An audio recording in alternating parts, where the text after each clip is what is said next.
Hello, and welcome to the Ordinary People Show. My name is Jacqueline Dixon, and I'm so excited today to have a guest on our show today that is going to be uplifting so many young people and people of my age as well about the fantastic things and processes that can be done to help youth with mental health issues. And he's doing it in the form of filming. He's an up-and-coming artist and filmmaker, and his name is Cornelius Headley. Welcome, Cornelius. Hey, Jacqueline, thank you for having me here. I really appreciate it. Thank you once again. You're very welcome. I'm so excited to share you with our viewers today and the world.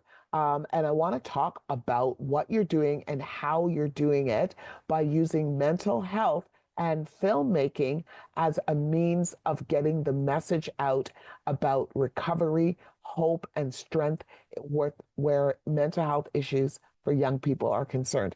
But before we get into that, let me tell my viewers a little bit more about you. Cornelius Headley, it runs a not-for-profit organization by the name of Toronto Prospect Elite Basketball. And in 2021, with its purpose of engaging Toronto's underprivileged youth with the hopes of providing encouragement, guidance, and mentorship, with the objective to empower youth through proper training and mentorship, in the Greater Toronto and surrounding areas, the TPEB is set to provide available programs and resources offered to local agencies for skill training, mental health awareness, financial literacy, and career planning for the underprivileged and marginalized youth. Cornelius believes in helping youth fulfill their purpose through this organization. Fantastic. Congratulations to you. Thank you. Thank you. So, Cornelius, that's a little bit of a synopsis about your background. But I like when my guests delve a little bit deeper into their whats and their whos. So maybe you can share with us who Cornelius is outside of the elite basketball team and why do you do what you're doing? Uh, well, thank you. I appreciate it. To be really honest with you, I came from a rough community, and my family never had anything. I grew up in an environment that was peer pressured, a lot of gang related and, a lot of drugs and a lot of mental health and a lot of kids, a lot of people not loving themselves and people having, this hatred toward themselves. And I was one of those individuals, right? And to be really honest, it wasn't easy, growing up in a single parent home, like every other youth out there in the city and around the world. Trying to find, your purpose, trying to find what you love to do, trying to find yourself, your own identity. And for me, I felt like, you know, anytime I get a chance to get older, I'm going to start something that can help young people and even folks who are even older than me into just knowing that they do have a purpose and they're loved, regardless of what situation they're in. Yeah. That's fantastic. So you've taken your own personal pain and displeasure, and you turn that into a purpose. And in which way or what tools are you using in order to affect the type of change that you want to see in this world?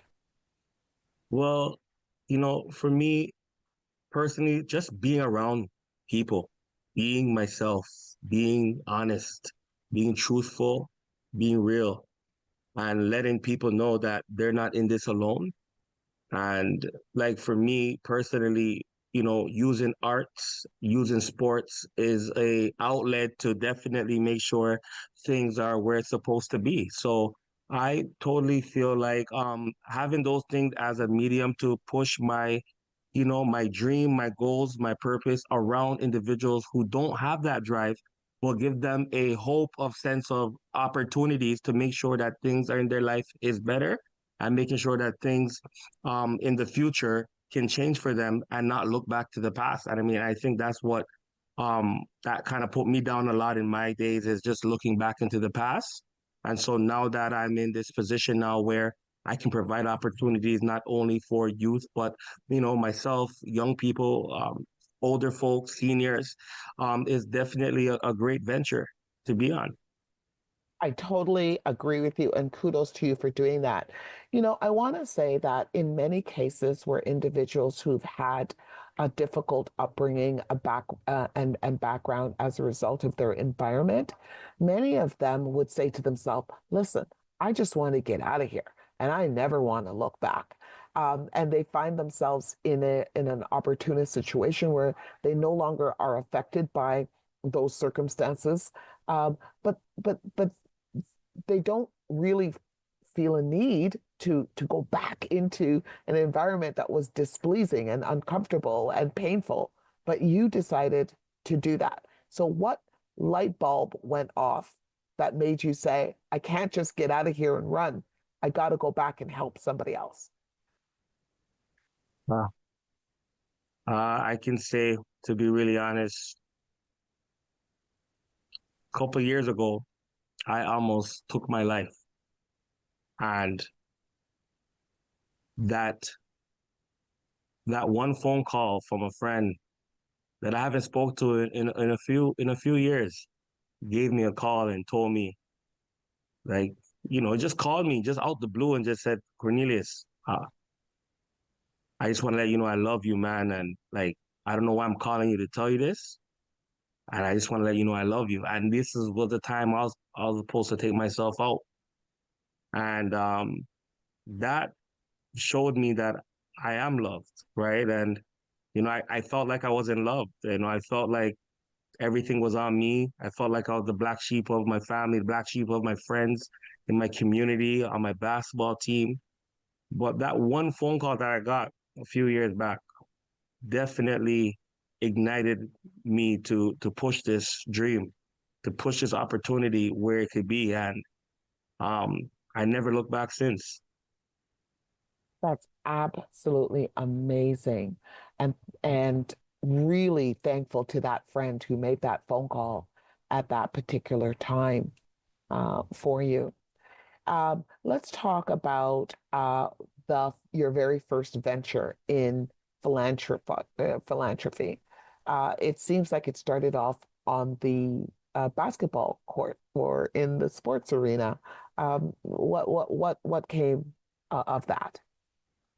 I thought I looked at opportunities not through just basketball alone, but through the mental health part about it, the mental health part of it in regards of people engaging with each other and learning new skills, not only playing the sport, but coaching, training, learning different aspects around the game. And what I thought about that was I felt like people were going to be able to find themselves whenever they at least put themselves into a situation that they're not used to, right? And so what I did was I gave young people an opportunity to have that opportunity to learn a skill that they're not used to. They're not used to coaching or used to setting up setting up basketball plays and stuff like that. So what I did was I used at-risk youth who were of the age of getting themselves in trouble, of learning how to be responsible by being coach led and also being a coach to young people who are younger than them. And that drove me to, start more opportunities in regards of having a basketball organization itself, a team, and even grabbing kids from different communities to play for me, and to show them that there is hope and that they're still loved. Because no matter what, no matter what they go through, some children are always gonna still feel like they're not loved. So I wanted to make sure that, with all I have, I'm here, and Toronto Prospect is here. And that's how I laid the foundation. Wonderful. And it's been statistically proven time after time that organized sports, especially for young people, for children and for youth, play a very valuable role in the lives and health mental health of young people because it teaches them how to cooperate with others. It teaches them how to belong to a group and to support one another. So all of these side effects of the sports programs that you introduce to the young people are all great. And I'm sure you've seen the benefits of it in the lives of some of the young people that you have come into contact with. Can you share a story or two of maybe how your sports programs have been able to change or turn around the lives of some of the youth that you've been in touch with? Well, thank you. So, to be really honest, most of the youth that were at risk were playing for my team. They were able to not stay in the community that they once knew that had them hostage. They were able to go outside of their community and get jobs. They were able to volunteer from our organization and get reference letters for them to get a job. They were able to leave certain companies that weren't good for their health itself, for them to know themselves and find what they need to do to better off themselves. So I had a lot of youth still come back to me, call me, and still tell me thank you for being there for them, for encouraging them, and letting them know that they have hope. And I think that's what they just need to hear is that they have hope. With all what's going on in today's society, you know, everyone, most of the young people have lost hope. And so I had to create something that can provide that sanctuary, you know? Yeah. Fantastic. Good work. Now you've taken it a step further. You've been able to chronicle your experience of working with young people in the inner cities and marginalized children into filmmaking. So you've now branched off and you've become a filmmaker. So you're really engulfed now in the arts, and you have recently had a launched a project, and correct me where I'm wrong, by creating a film, or you're in the process of creating a film. It's an animated film, and it's called 416. This film attempts to show youth that have had that they have choices other than being engaged in crime and violence, and that they can spend their lives in a positive manner. Is that right? Absolutely. Fantastic. Abs- Now, I understand also that you brought some of the film with you with us today. So you were going to be sharing a bit of that, and I can't wait to see a clip of it.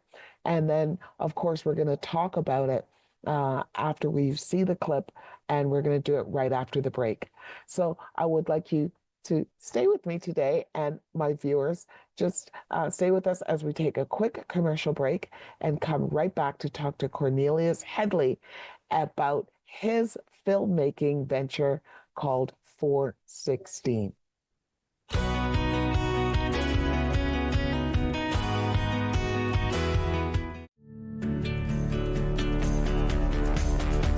This program is brought to you by Rogers Xfinity, connecting you to more of what you love. Visit Rogers.com for more details. Everybody knows not to drink and drive, but some people still think it's okay to take drugs and drive. Police have the authority, the ability, and the tools to determine if drivers are impaired by legal or illegal drugs. And because drug-impaired drivers can pose just as great a risk as drunk drivers, they face the same penalties, like the loss of their driver's license, a criminal record, fines, and more.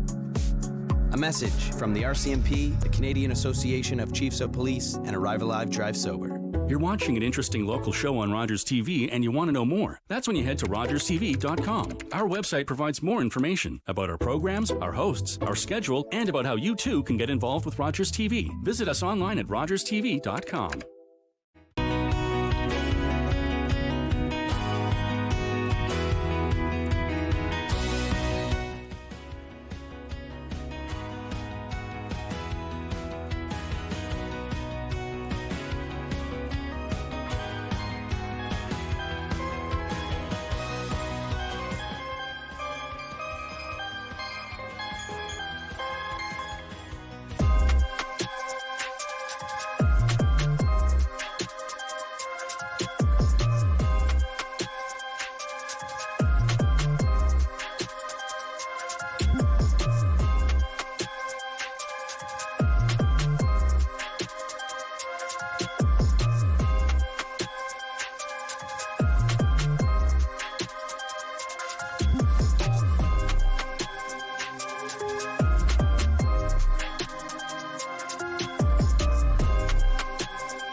That was amazing. What a story. Very deep. Tell us about this. Tell us about the storyline. Tell us about the plot line. What are we seeing here? What are you trying to get accomplished?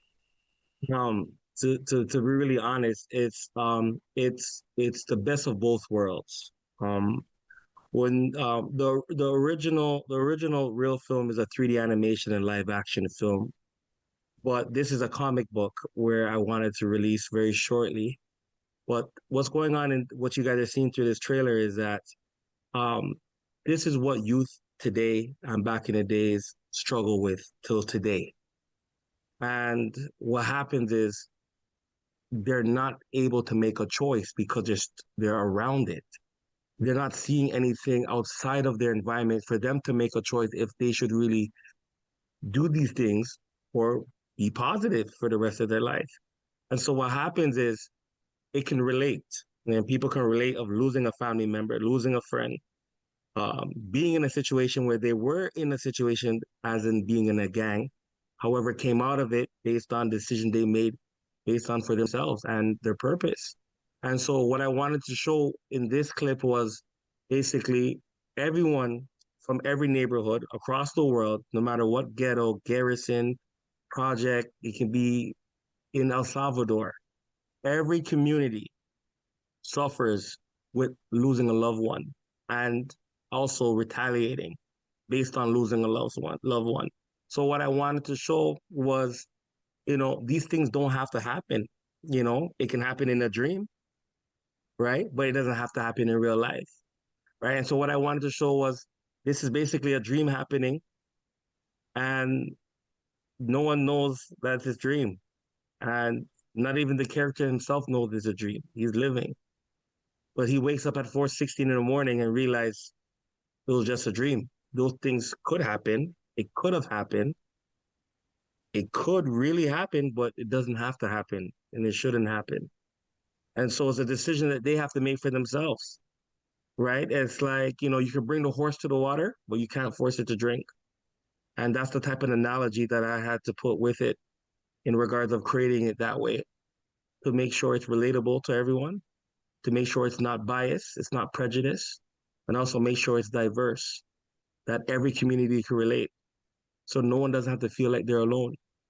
And that's how you create hope in young people to know that, yeah, that person is just like them, but they don't have to continue that behavior, that cycle.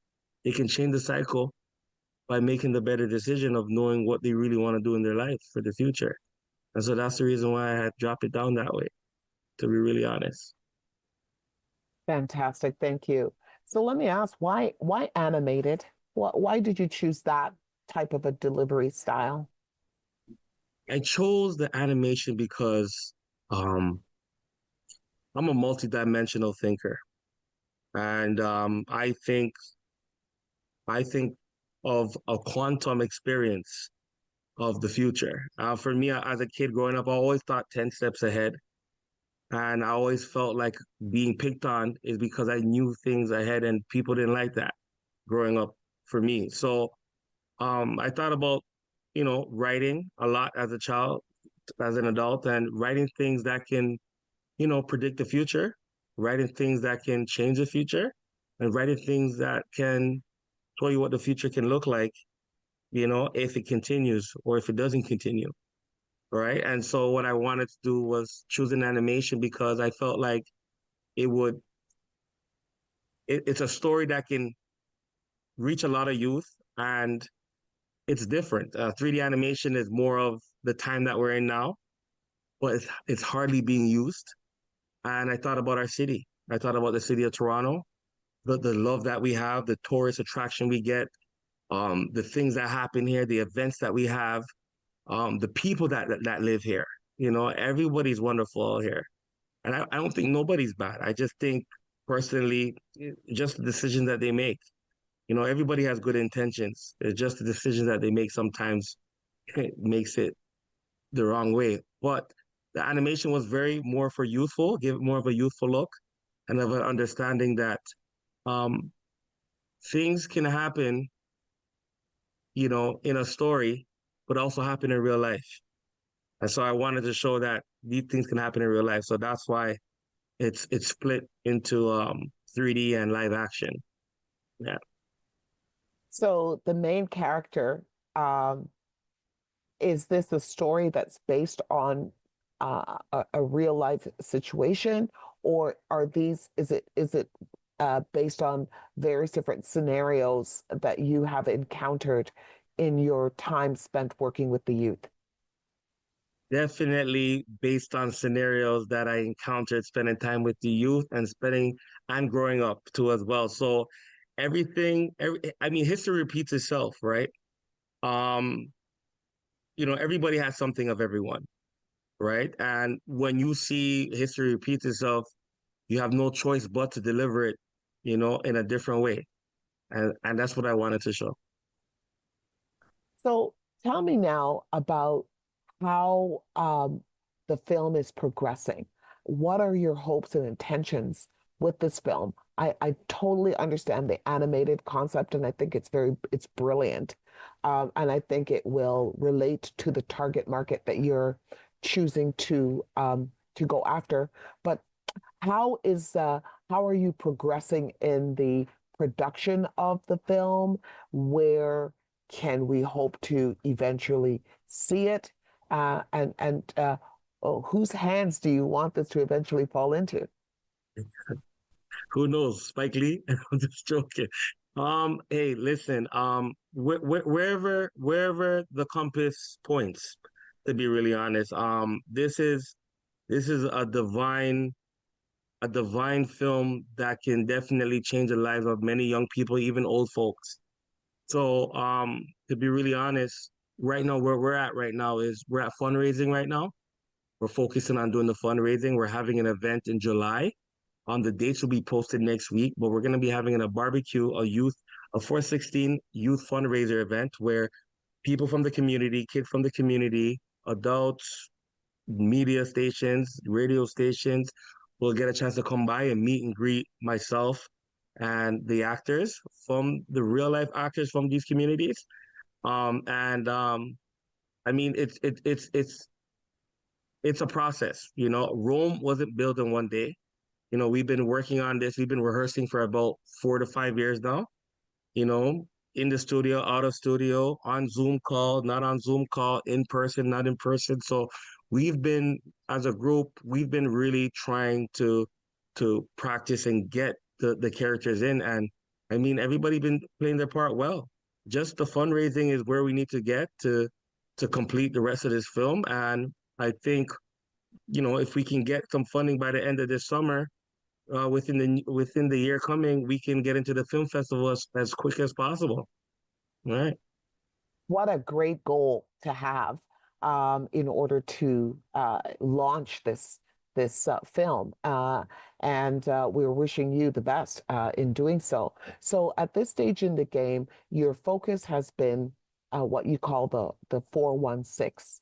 But Right. wouldn't it be fair to say that marginalized children or children that experience difficulties in their environment and their surroundings and are faced with having to make a bad decision every single day are located all around the parameters of the 416 as well? What about your interest in coming to Simcoe region, which is a growing population, a multicultural population? In the past few years, it's just been booming. Is your intention to eventually branch off into other areas like Simcoe with the knowledge and information?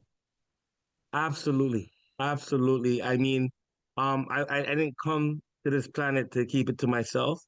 I feel like, everyone is needed of this. And like you said, the venture is broad. It's not just one area I'm focused on.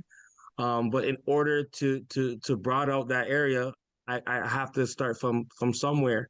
So this is where everything started. Yeah. Thank you so much. Now, of course, we want to be able to support in whichever way we can in getting the message and the meaning out about what you're trying to do for our youth. in making them the best possible version of themselves. So how can individuals, organizations, and youth come into contact with you, whether as volunteers to help to to continue to produce the film, or maybe Mm. as a funder and supporter? How can we make contact with you?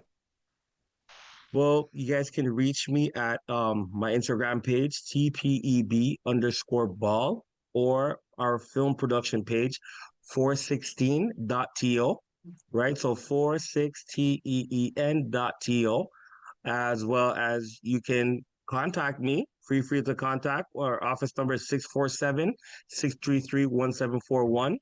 And you can reach me, and I'm here to help. And what I want to also say is, please do not be afraid to contact me, through any of those medium platforms, because, like I said, Toronto Prospect is here to help. We don't judge, we don't discriminate.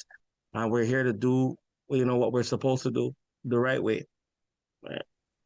Fantastic. You couldn't have said it better. And I just want to thank you so much, Cornelius, for being my guest on the Ordinary People show today. I'm looking forward to hearing some wonderful things about you in the upcoming days and weeks and months and years ahead. And I'm wishing you the best of success for your venture. And I can't wait to see it on the big screen. Thank you, Jacqueline. I appreciate it. And thank you for joining us on the Ordinary People show today. And don't forget to tune in next time when you're going to get to hear another story about ordinary people doing extraordinary things. Cheers.